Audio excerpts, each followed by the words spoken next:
ఓ తెలుగు మహిళ జిల్లా అధ్యక్షురాలే నేరుగా ఆందోళనకి దిగిందన్నటువంటి వార్తని సాక్షి హైలైట్ చేసింది.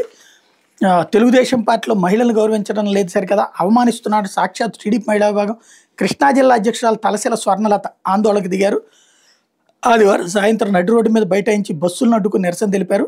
నాగాలంకలో జరిగిన మండల టీడీపీ సర్వసభ్య సమావేశం ఈ వివాదానికి వేదికైంది. సమావేశంలో స్వర్ణలత మాట్లాడుతుండగా వివాదం చోటు చేసుకోవడంతో పార్టీ గ్రామాధ్యక్షుడు ఘర్షణకు దిగి ఆమె మీద వాటర్ బాటిల్ విసిరేసి దురుసుగా ప్రవర్తించారు. దీంతో ఇద్దరి మధ్య వివాదం పెరిగినట్టు తెలిసింది. మహిళను పైగా పార్టీ జిల్లా మహిళా అధ్యక్షురాలను అవమానిస్తారంటూ స్వర్ణలత సమావేశం నుంచి బయటకు వచ్చి బస్టాండ్ రోడ్డు మధ్యలో బైఠాయించారు. వివాదం ఉంటే స్టేషన్కి వచ్చి ఫిర్యాదు చేయాలని ఎస్ఐ కలిదింటి రాజేష్ ఆమెకు నచ్చచెప్పారు. దీంతో పోలీస్ స్టేషన్కి వెళ్ళిన స్వర్ణలత పార్టీ పెద్దల నుంచి వచ్చిన సూచనతో ఫిర్యాదు చేయకుండా వెందిరిగారు. ఇదే సమావేశంలో పార్టీ మండల అధ్యక్షుడు లక్ష్మణరావు, పార్టీ మరో నాయకుడు మండవ బాలవర్ధన్ రావు మధ్య కూడా తీవ్ర వాగ్యుద్ధం జరిగింది.